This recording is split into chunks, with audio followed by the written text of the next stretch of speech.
कब gun telescope से देखे गए ग्रहों और उपग्रहों पर पहली बार हम कदम रखेंगे। स्पेस के बारे में जानने की इसी होड़ में दुनिया भर के कई देश इंसानों को अंतरिक्ष में भेजने के रॉकेट बनाने में लग गए थे, जिसमें अमेरिका और सोवियत यूनियन रशिया के बीच तो मानो स्पेस में जाने की जंग ही शुरू हो चुकी थी,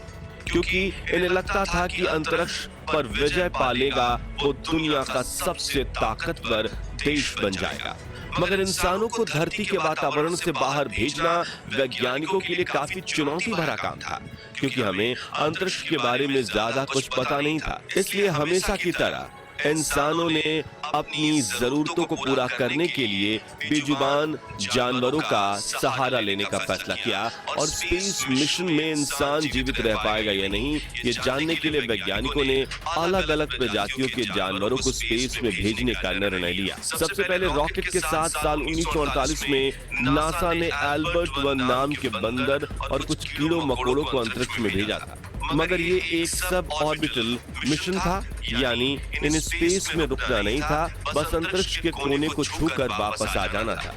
ऐसे ही समय बीतता गया और आया साल 1957, जब रशिया अपने सोवियत स्पेस प्रोग्राम के चलते अंतरिक्ष में भेजने के लिए स्पेस सैटेलाइट डिजाइन कर रहा था। वहीं लाइका रशिया के मॉस्को शहर की सड़कों पर आवारा कुत्तों की तरह रहती थी। उस वक्त लाइका की भी उम्र 3 साल थी और उसे इस बात का बिल्कुल भी अंदाजा नहीं था कि जीवन का ये साल उसकी पूरी जिंदगी ही पलट कर रख देगा। इस बीच 4 अक्टूबर 1957 के दिन रशिया ने अपने पहले आर्टिफिशियल अर्थ सैटेलाइट स्पुतनिक 1 को सफलतापूर्वक लॉन्च करके लो अर्थ ऑर्बिटर में भेज दिया था। मात्र 23 इंच डायमीटर वाले इस लोहे के बॉल पर चारों रेडियो एंटेनाज लगे हुए थे। हालांकि इस सैटेलाइट में ज्यादा उपकरण तो नहीं थे, लेकिन रशिया के लिए ये एक बड़ी जीत थी, क्योंकि इस मिशन से उन्होंने स्पेस रेस में पहली बाजी मार ली थी। जिसके बाद रशिया के वैज्ञानिकों में ये उत्सुकता जागने लगी और अमेरिकी स्पेस एजेंसी नासा की होंडा होड़ ने सोचा कि क्या होगा अगर हम अपने इसी सैटेलाइट में किसी जीवित प्राणी को बिठाकर अंतरिक्ष में भेजें। और काफी रिसर्च करने के बाद वो इस निर्णय पर आए कि हम एक डॉग को अंतरिक्ष में भेजेंगे, क्योंकि एक तो वो हर चीज काफी जल्दी सीख जाते हैं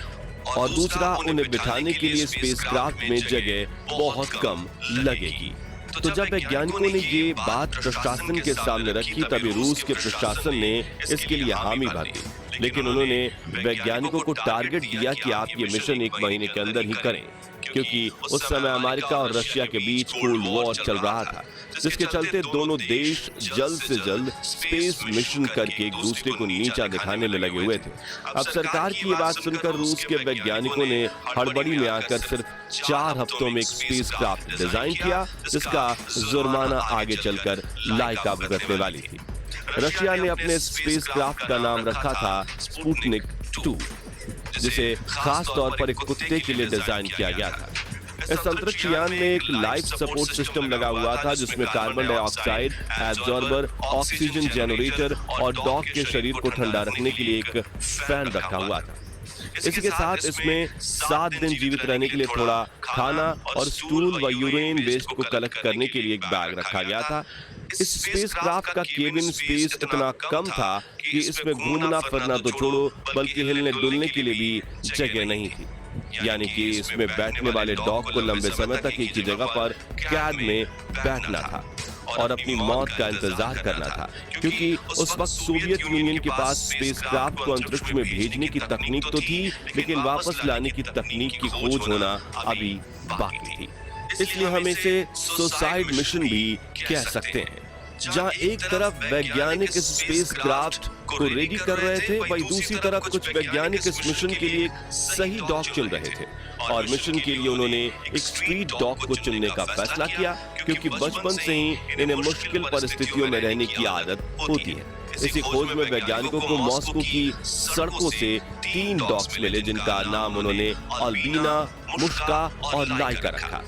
फिर इन तीनों डॉग्स को ट्रेनिंग के लिए ले जाया गया और जैसे ही हमने आपको पहले भी बताया कि स्पुतनिक 2 का केबिन बहुत ही ज्यादा छोटा था, इसलिए वैज्ञानिकों ने इन तीनों डॉग्स को 20 दिनों के लिए एक छोटे से केबिन में रखा ताकि जब ये स्पुतनिक 2 के केबिन में बैठे तो घबराकर उछल कूद ना करें। फिर इन्होंने इन तीनों डॉग्स को सेंट्रीफ्यूज डिवाइस में बिठाकर रॉकेट लॉन्च के एक्सेलरेशन के दौरान उनका कैसा हाल होता है वो टेस्ट किया। फिर इन्होंने इन्हें एक ऐसी मशीन में बिठाया जो स्पेसक्राफ्ट जैसी आवाज करती थी। इस दौरान इनके पल्स, ब्लड प्रेशर को भी मॉनिटर किया जाता था और ट्रेनिंग के अंत में वैज्ञानिकों ने इन तीनों डॉग्स में से लाइका नाम की फीमेल डॉग को स्पुतनिक 2 में बिठाकर अंतरिक्ष में भेजने का निर्णय लिया।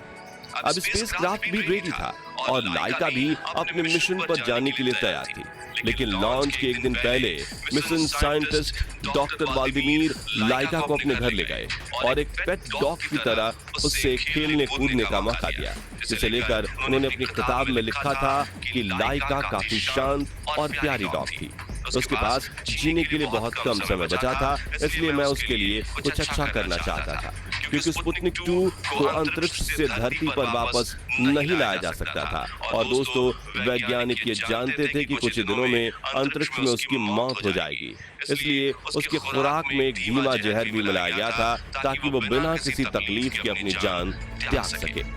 अब मिशन का मुख्य लक्ष्य ये था कि अंतरिक्ष में मरने से पहले लाइका के शरीर का डेटा इकट्ठा किया जा सके।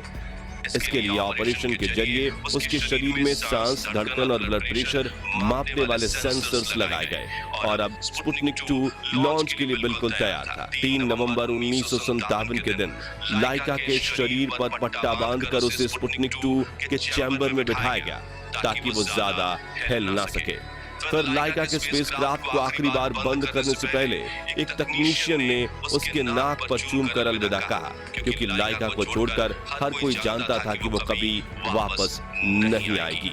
और इसी दिन शाम के 7:22 पर रॉकेट ने उड़ान भरी और वो स्पुतनिक 2 को अंतरिक्ष में ले जाने लगा, लेकिन तकनीकी खराबी की वजह से रॉकेट का एक हिस्सा स्पुतनिक 2 से अलग ही नहीं हो पाया, जिससे अंतरिक्ष यान का तापमान बढ़ने लगा और उड़ान के चौथे सर्किट के दौरान लाइका की मौत हो गई थी। दोस्तों, एक जीवित प्राणी को स्पेस में भेजने के लिए सही स्पेसक्राफ्ट बनाना 28 दिन में तो संभव नहीं था। इसी वजह से हड़बड़ी में वैज्ञानिक उसमें टेम्परेचर कंट्रोल सिस्टम को सही से लगा नहीं पाए थे और स्पुतनिक 2 का तापमान तेजी से बढ़ने लगा था, जिससे लाइका काफी घबरा गई थी और उसकी हार्ट रेट नॉर्मल लेवल यानी कि 140 टाइम्स प्रति मिनट से बढ़कर 240 तक पहुंच गई थी और अंत में वैज्ञानिकों ने उसकी धड़कनों को शांत होते सुना। लेकिन आपको ये जानकर हैरानी होगी कि मिशन लॉन्च के बाद रूस ने लाइका की मौत के असली कारण को छुपा दिया था और दुनिया को कहा था कि लॉन्च के 6 दिन बाद स्पेसक्राफ्ट में ऑक्सीजन खत्म हो जाने की वजह से लाइका की मौत हो गई। लेकिन फिर सन 2002 में लाइका की मौत का असली कारण सामने आया, जिसने दुनिया भर के लोगों को हिलाकर रख दिया था। खैर, लाइका की मौत के बाद स्पुतनिक 2 करीब 162 दिनों तक अंतरिक्ष में था और उसने लगभग 2570 बार धरती के चक्कर लगाए।